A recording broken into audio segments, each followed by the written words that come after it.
Hey guys, welcome to today's video. So in today's video, I'm going to show you guys how to color correct your 5 o'clock shadow. This is my updated routine.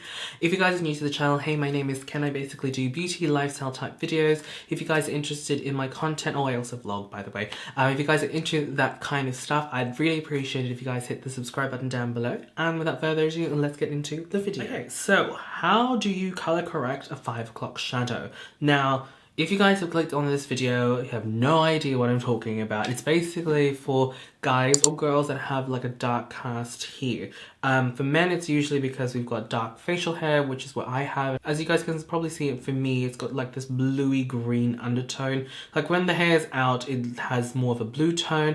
Underneath the skin, it kind of has this like really green undertone. Just to start off, this is how I personally do it. I like to keep my face quite as smooth as possible, so that means shaving against the hair.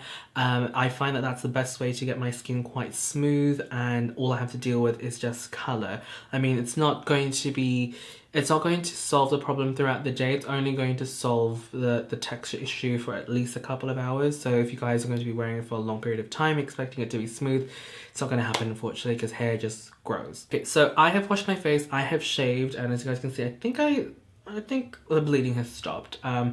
Yeah, I can't really avoid that. So all I have at the moment is just some serums and some moisturizers. So the more you can do to minimize irritation post-shave, the better, because then you only have to deal with one color. Now, whether or not you need to prime this area, it really depends on you and your skin type. Okay, so I'm just going to prep my skin in general.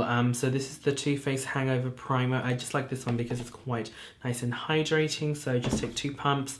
This is enough for my whole face. I don't tend to concentrate too much on the 5 o'clock shadow. I just put a little bit on. And for today's video, I'm going to be using the Orange Corrector from this palette. Now this one is from MAC. This one is the Pro Conceal and Correct palette in dark. I think you can purchase pure orange on its own. I think it's a pro product only. I'm not really sure. I did request this from PR, and I have been using this for quite some time now. And I have to say, this is really pigmented. It's really good. Now what I use to apply it on my skin is this one. This one is the Micro Blending Brush. This one is from Eco Tools. Okay, so I'm just going to grab it using the brush like that. Just try and coat a generous amount. It's a little bit cold at the moment, and sorry if I'm a bit nasally. So this product is a little bit hard to work with because it is a cream. So I find that just gently rubbing it into the skin, it will start to melt, and it's far easier to work with. As you guys can see, it's providing a little bit of coverage, but also some undertone correction. I try and, as much as possible, concentrate the product onto the darkest areas. For me, it's this bit here, it's the darkest, so I tend to do more pat motions. Obviously you guys saw me rubbing around, but I try and do some patting motions as well, and what that does, it's just adding more coverage. So the whole idea is you're going to add a little bit of coverage for one, and also the undertone correction. In areas that I don't really need it, I try and just buff it out a bit, because if you leave it like that, I found from my experience, it's just going to be so obvious that you just got like a ginger bead underneath, essentially. The next step is quite important, and that's to set it. So I've got this one from MAC as well. This one is the MAC Set Powder. It doesn't have to be a translucent powder, but I just prefer translucent powder for it. And I just grab a brush and I just set it. As you guys can see, I'm doing patting motions as opposed to like swirling.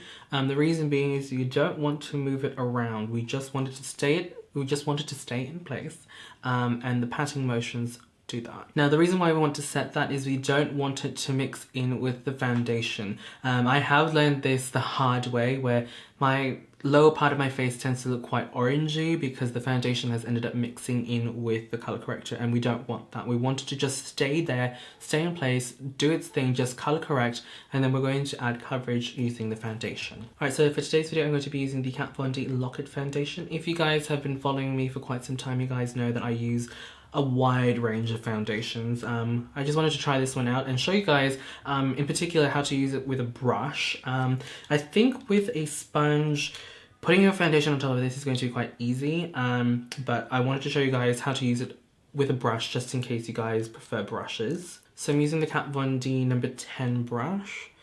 So I like to normally just dot my foundation like that first, and then on the 5 o'clock areas I do the same. So what I do is I normally do the rest of the face first, just in case this hasn't been set properly. I don't want it to mix in with the rest of my makeup. Right, for the 5 o'clock shadow, what you want to do is not so much swiping motions like I did with the rest of the face. You want to do more patting motions. As you guys can see, you can probably still see a little bit of that 5 o'clock shadow, and that's completely normal. I find that it never truly is covered in one layer of foundation regardless of the coverage. The reason why you want to do patting motions is you want to keep the foundation on top. You don't want to swirl, you don't want to swipe, because there's a chance that you're going to disrupt the product underneath. And again, you just want to keep it there. You don't want it to spread around the face. So just grabbing a little bit more foundation. And I'm just going to do that again, just bouncing, stamping motion. Alright, so there you guys go. That's pretty much color corrected that. You might still be able to see a tiny bit of orange peeking through here and there. Like for me, I can see a little bit there.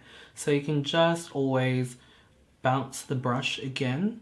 This is why I like this brush. It's really good, it doesn't leave streaks. Just to help blend that out even further. And if you guys aren't completely satisfied, you feel like you can still see it, I'll show you guys a few more techniques on how to color correct that, but I'm just going to do the rest of my face and we'll talk. Alright, so I'm pretty close to finishing off my makeup. So this is my other technique that will help blend this even further. Or if you feel like you can still see a little bit of your 5 o'clock shadow, just a little bit, and you just need a little bit more orange, but obviously you don't want to start all over again. Just apply a bit of bronzer. So the one I've got is the Rimmel Good to Glow. Generally do my normal bronzing routine, which is basically start at the forehead, bring it down the cheek, do the 3 method. And then what's ever left on my brush, because I don't really want to bronze this, just need a little bit. So I just do a little bit of that patting motion again.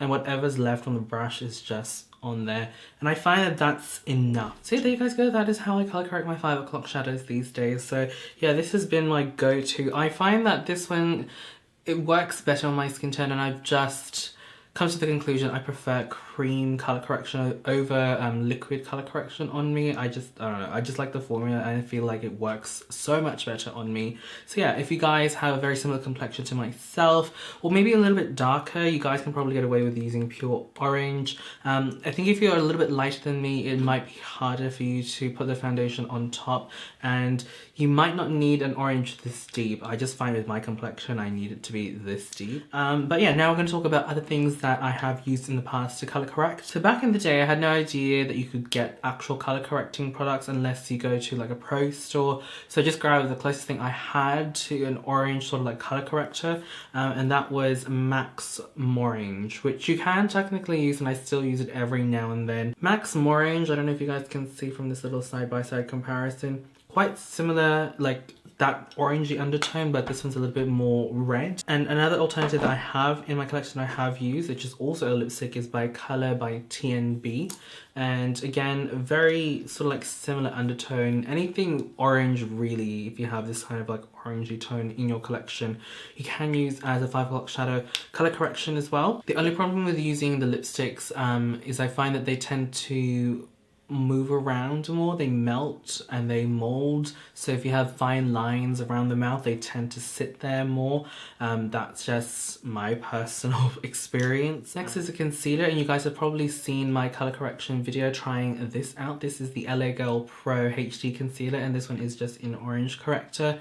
Now this one is definitely deeper in terms of undertone. Let me just swatch that. As you guys can see, this one's definitely more of a burnt orange compared to the others. The others are quite neon, quite bright. I would say works best for people that have more of a tanned complexion. So for me, I feel like I'm actually borderline, maybe a little bit too light for this sometimes, because sometimes I do feel like it peeks through my foundation. This is probably the safest option, I feel, for most people. The reason I say that is because liquid tends to be a little bit more forgiving in terms of fine lines and creases. It kind of just stains the skin, like this particular product. I still like this. I mean, you guys have seen me color correct my 5 o'clock shadow numerous times on Instagram using this, and this little tube it's been with me for 2 years now, and you know, makeup should be thrown out at a certain period of time, but it's still going and it's really, really dirt cheap. Alright, finally we're going to move on to the creams, which is what I've just applied.